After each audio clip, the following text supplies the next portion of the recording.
Dans un petit appartement parisien, Victoria se tenait devant le miroir de l'entrée, scrutant son reflet avec une attention critique.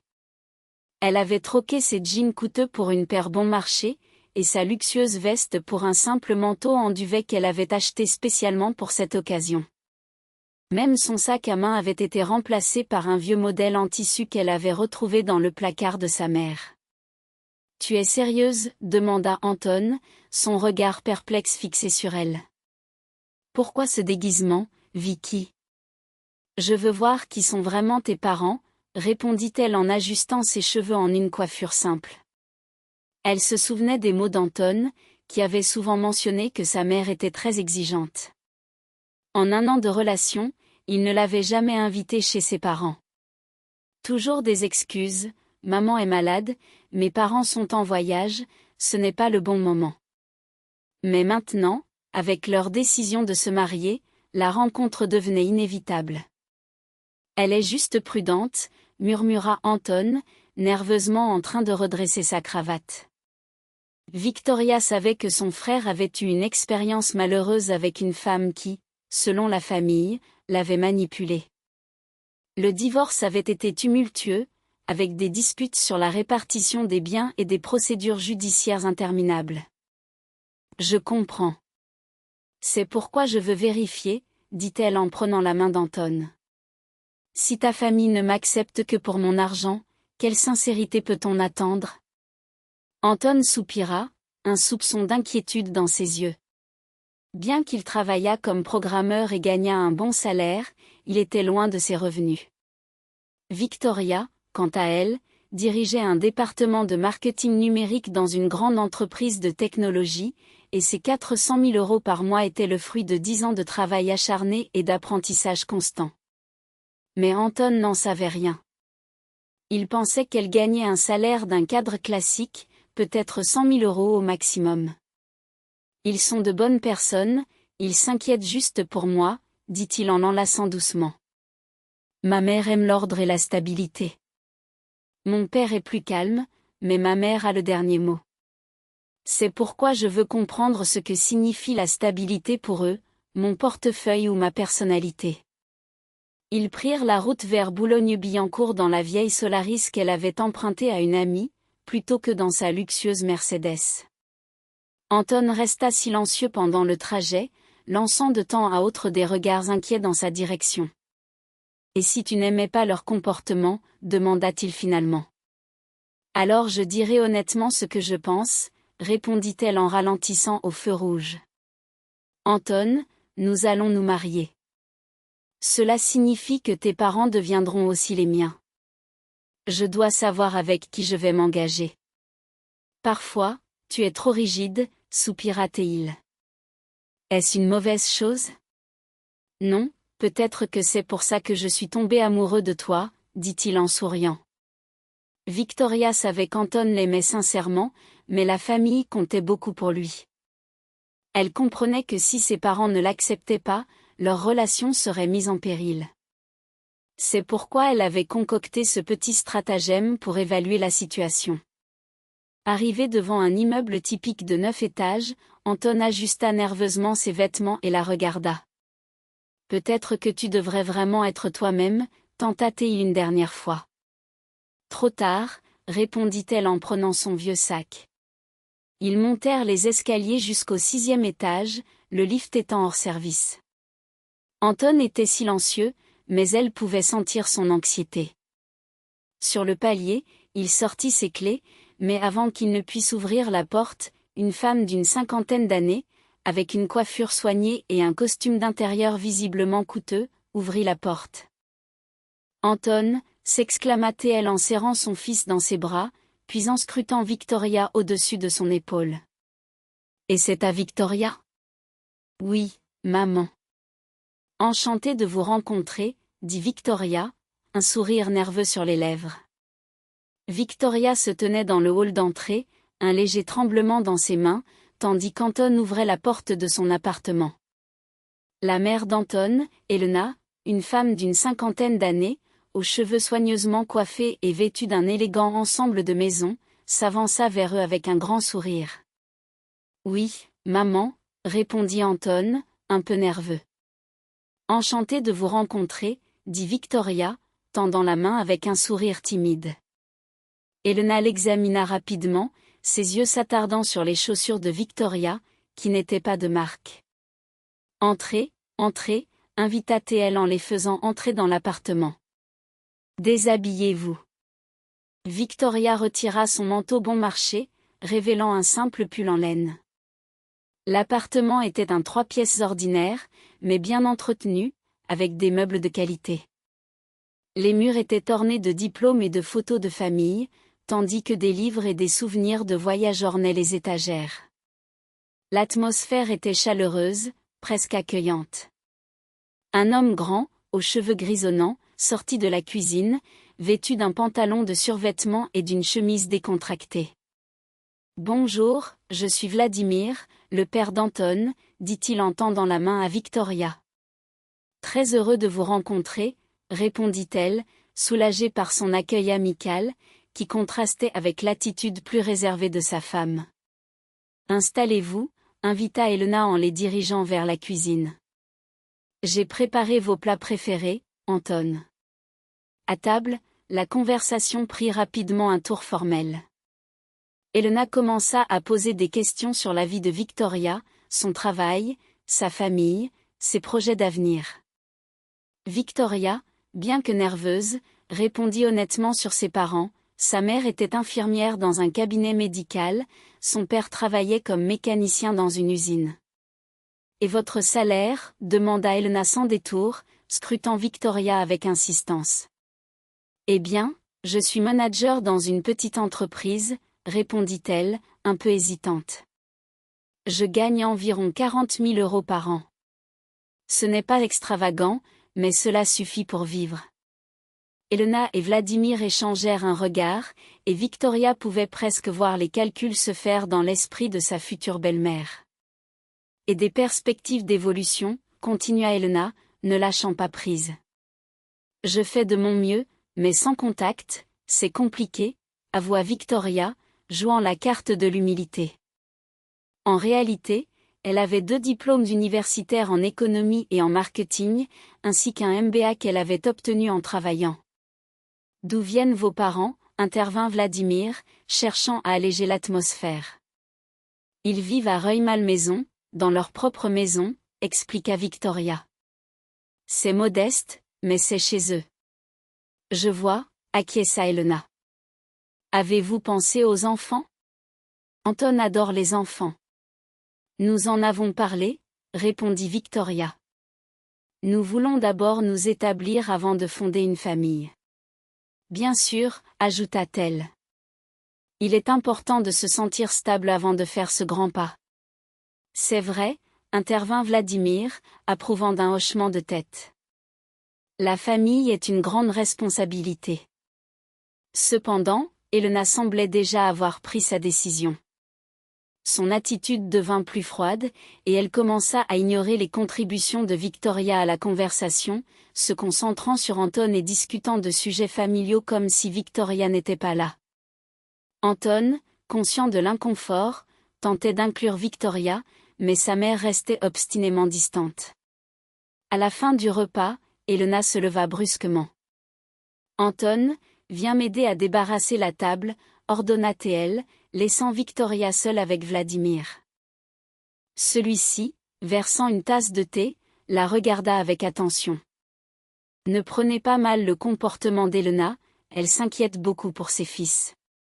Je comprends, répondit Victoria sincèrement. Chaque mère veut le meilleur pour son enfant. Exactement, acquiesça Vladimir. Après ce qui est arrivé avec Maxime, elle est devenue très prudente. Victoria écoutait attentivement. L'histoire de Maxime, le frère d'Anton, était visiblement un sujet sensible. Que s'est-il passé ? demanda-t-elle, curieuse. C'était une belle fille, commença Vladimir, un soupir s'échappant de ses lèvres. Mais elle avait des dettes, des crédits à rembourser. Maxime pensait que c'était temporaire, mais elle jouait aux cartes. À la fin, il a dû tout payer. Quand ils ont divorcé, elle a obtenu la moitié de l'appartement qu'il avait acheté avec son propre argent. Victoria comprenait maintenant les craintes d'Elena. Les histoires de déception et de trahison pouvaient laisser des marques profondes, et elle savait que gagner la confiance de sa future belle-mère serait un chemin semé d'embûches. Les murmures provenant de la cuisine étaient de plus en plus tendus. Victoria, assise à la table, écoutait attentivement les échanges entre Anton et sa mère, Elena. Elle ne pouvait pas saisir tous les mots, mais le ton de la conversation était clair, il y avait une tension palpable. Anton tentait d'expliquer quelque chose, mais la réponse d'Elena était brusque, presque froide. « Vous n'avez pas de doute sur votre fils ?» demanda Victoria à Vladimir, le père d'Anton, qui semblait partager entre l'envie de défendre son fils et la volonté de ne pas s'immiscer dans cette dispute. Il esquissa un sourire, mais ses yeux trahissaient une certaine inquiétude. Anton est un bon garçon, peut-être un peu trop confiant. Il voit toujours le meilleur chez les gens. Est-ce un défaut? Ce n'est pas un défaut, mais cela peut être dangereux dans notre monde, répondit Vladimir, son regard se perdant dans le vide, comme s'il réfléchissait à des souvenirs douloureux. Les voix dans la cuisine s'élevaient de plus en plus. Victoria entendit Elena s'exclamer, « Regarde là !» Que représente-t-elle? 40 000 € de salaire, des parents de la campagne. Maman, qu'est-ce que ça a à voir? Rétorqua Anton, visiblement frustré. Je l'aime. L'amour, c'est bien beau, mon fils. Mais comment allez-vous vivre? Avec ton salaire à peine suffisant? Et quand des enfants arriveront? Elle ne semble pas être celle qui apportera de l'argent à la maison. Victoria sentit une vague de dégoût l'envahir. Elle pouvait presque voir Vladimir se raidir, conscient qu'elle était en train d'entendre tout cela. Peut-être devrions-nous aller sur le balcon, proposa-t-il, tentant de changer de sujet.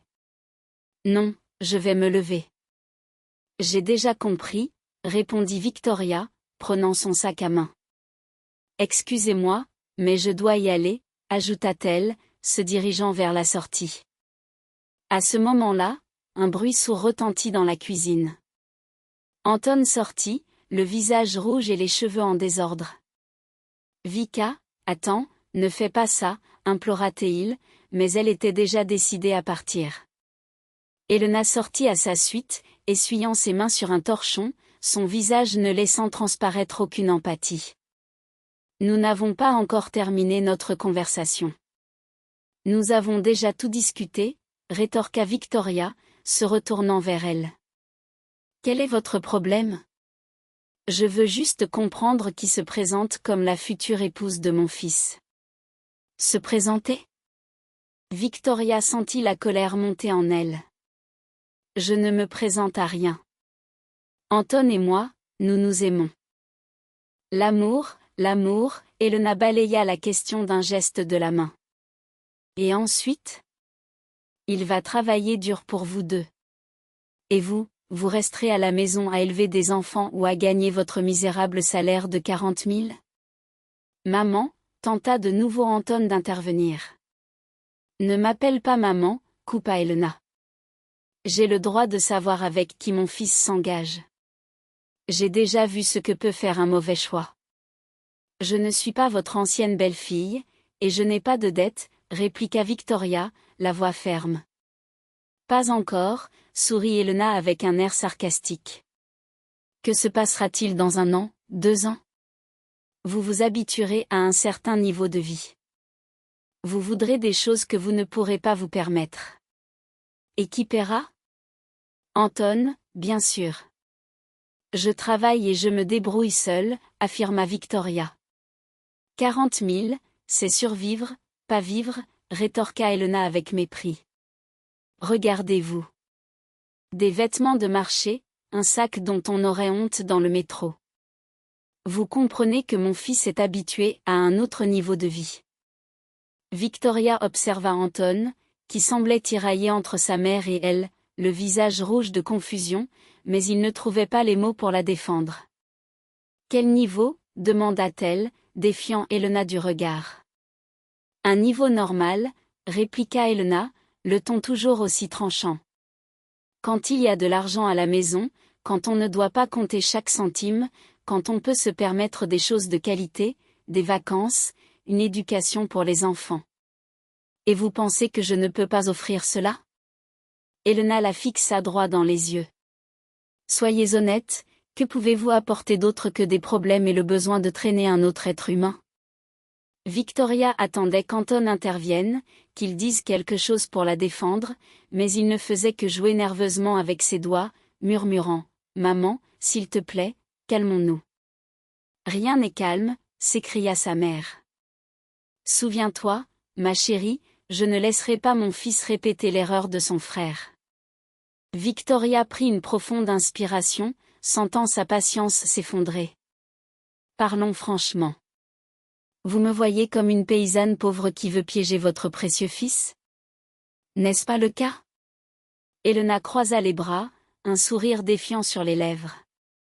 40 000, des parents simples, un diplôme de technicien. Que pouvez-vous offrir? Victoria se tenait face à Elena, le cœur battant, tandis qu'Anton, son fils, semblait pris au piège entre deux mondes. La tension dans la pièce était palpable, presque suffocante. Qu'est-ce que vous pouvez offrir à mon fils, sinon des problèmes, lança Elena, son regard perçant fixé sur Victoria. Vous devez bien avoir quelque chose à dire. Et si je vous disais que je ne compte rien prendre? Victoria soutint son regard, déterminée. Que j'ai mon propre appartement, ma voiture, mes économies. Elena éclata de rire, un rire amer. 40 000 € par mois? Vous vous moquez de moi? Avec ça, on ne peut même pas louer un studio à Paris. Vous pensez vraiment que je vais croire que vous économisez chaque centime? J'ai 28 ans, répondit Victoria, sa voix ferme. Même si j'avais commencé à économiser à 18 ans, j'aurais pu accumuler une somme respectable. Elle se tourna vers Anton, espérant qu'il prendrait enfin sa défense. Mais il ne faisait que jouer nerveusement avec ses mains, murmurant « Maman, s'il te plaît, calmons-nous. » Calmez quoi? S'écria Elena, le ton toujours aussi tranchant. Ouvre les yeux, Anton. Elle veut juste profiter de toi.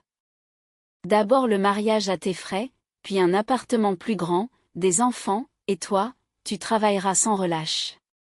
Ce n'est pas vrai, protesta Victoria, ne pouvant plus se contenir. Je ne suis pas une profiteuse.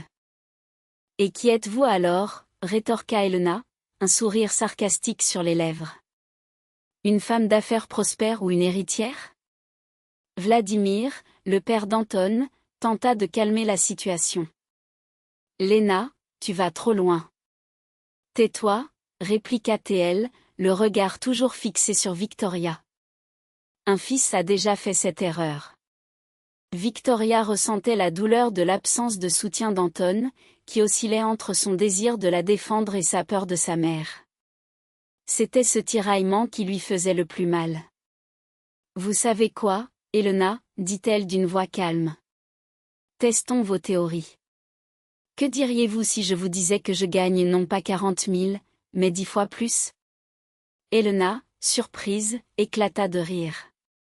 Bien sûr, 400 000 € par mois. Vous devez être directrice d'une grande entreprise, n'est-ce pas? Non, je travaille dans une société de technologie, je dirige le département de marketing numérique, répondit Victoria, avec assurance. Et votre voiture n'est pas une vieille berline, mais un Mercedes, railla Elena. En effet, et j'ai aussi un appartement dans le centre de Paris, ajouta Victoria, observant la réaction d'Anton, qui la regardait comme s'il voyait un fantôme. Elena, bien que déstabilisée un instant, reprit rapidement contenance. Très drôle. Et alors? Votre costume est juste une couverture pour masquer votre vraie nature.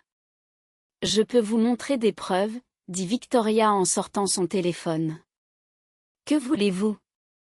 Un relevé bancaire, des échanges de travail? Ou peut-être des photos de mon appartement? Le silence s'installa dans la pièce. Vladimir ouvrit de grands yeux, tandis qu'Anton restait muet, choqué. Ce n'est pas possible, murmura Elena, mais sa voix trahissait un début de doute. Victoria sortit sa carte de visite et la tendit à Elena. Voici, Victoria Morozova, responsable du marketing numérique. Vous pouvez chercher notre entreprise et voir combien gagnent les personnes à mon poste.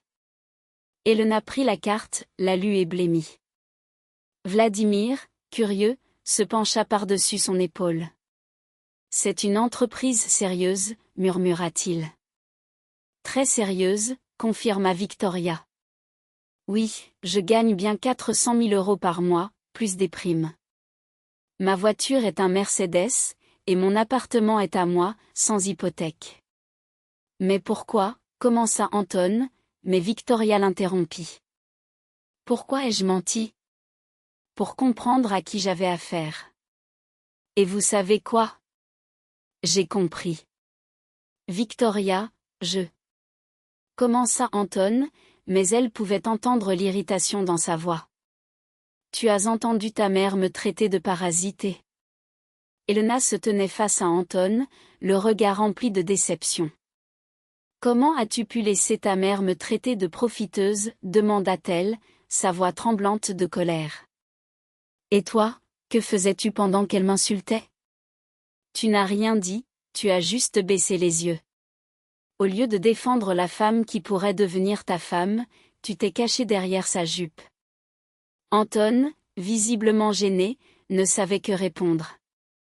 Sa mère, Éléonore, tenta d'intervenir. Écoutez, je pense que...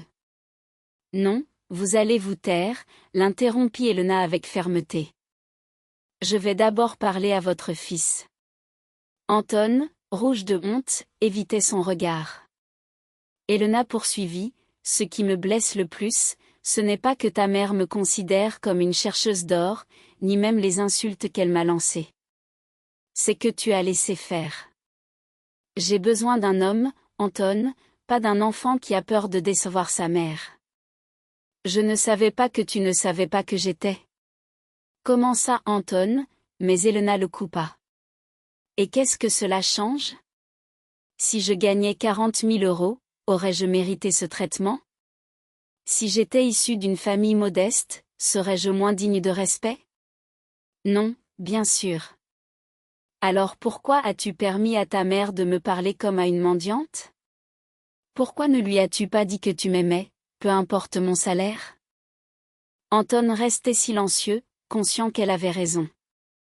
Elena se tourna alors vers Éléonore. Vous m'avez passé une demi-heure à m'expliquer que je ne suis pas digne de votre fils à cause de mes revenus.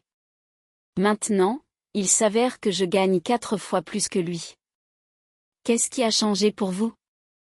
Éléonore, visiblement mal à l'aise, tenta de répondre. Eh bien, si vous êtes vraiment... Stop, coupa Elena en levant la main. Ce n'est pas la bonne réponse. La bonne réponse serait... Je suis désolée, j'avais tort de juger une personne uniquement sur ses revenus. Éléonore serra les lèvres, refusant de s'excuser. Vous savez ce qui est le plus triste, poursuivit Elena. J'avais caché ma carte de visite. J'étais prête à aimer votre famille, à vous accepter tel que vous êtes, à construire des relations et à trouver des compromis. Mais vous m'avez immédiatement cataloguée comme une ennemie. Nous voulions simplement protéger notre fils, murmura Vladimir, le père d'Anton. Protéger de quoi? De l'amour? C'est risible. Vous vouliez le protéger de la responsabilité, lui trouver une femme qui serait un distributeur automatique d'argent, tout en restant silencieuse. Ce n'est pas vrai, s'indigna Éléonore. Si, c'est vrai. Et le plus triste, c'est que votre fils est exactement ce que vous avez fait de lui, faible et dépendant de l'opinion de sa mère. Elena se dirigea vers la sortie, Anton la suivit. Elena, attends. Nous devons tout discuter, dit-il, désespéré. Il n'y a rien à discuter. Comment pourras-tu protéger nos enfants si tu n'as pas pu défendre leur mère? Comment prendras-tu des décisions dans notre famille si tu as toujours peur de décevoir ta mère? Je vais changer, tenta Théil de la convaincre. Anton, tu es un homme bien, mais j'ai besoin d'un partenaire, pas d'un enfant à élever. J'ai 30 ans. Je suis une femme accomplie, et je ne vais pas rivaliser avec ta mère pour une place dans ta vie. Elle s'arrêta sur le palier, se retournant vers Éléonore. Je vous souhaite de trouver pour votre fils une femme qui corresponde à vos critères. Mais je crains qu'une telle femme ne vous remette rapidement à votre place, car les personnes réussies ne tolèrent pas l'impolitesse, même de la belle-mère. En descendant les escaliers, Elena ressentait un mélange étrange de tristesse et de soulagement. Elle regrettait de se séparer d'Anton, car elle l'aimait vraiment. Mais il aurait été encore plus douloureux de passer sa vie avec un homme qui n'était pas prêt à se battre pour elle.